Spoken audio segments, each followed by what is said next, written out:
नमस्कार, आप देख रहे हैं कच्चा चिट्ठा। आपके साथ मैं हूं सबीना तामंग देशमुख। गाजा के युद्ध को 200 से ज्यादा दिन बीत चुके हैं और अब बड़ी खबर यह है कि इस युद्ध में चीन भी कूद पड़ा है। चीन के आने से सबसे बड़ा खतरा इजराइल पर मंडराने लगा है। दरअसल चीन ने फिलिस्तीनियों के दो गुटों हमास और फतह का आपस में समझौता करा दिया है और इस सबसे बड़ी डील के बाद अब गाजा से लेकर तेल अवीव तक इजराइल को डबल अटैक की वार्निंग मिली है।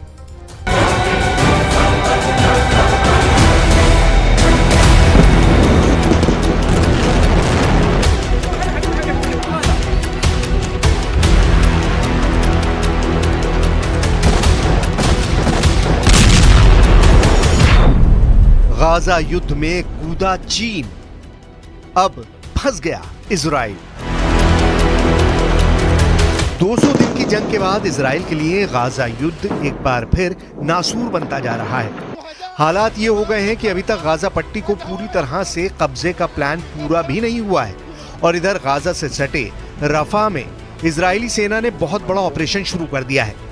पिछले 15 दिनों के अंदर इजरायली सेना ने रफा में 2 जबरदस्त और बेहद खूनी हमले किए हैं, जिससे सबसे ज्यादा फिलिस्तीनी महिलाएं और बच्चे मारे गए हैं।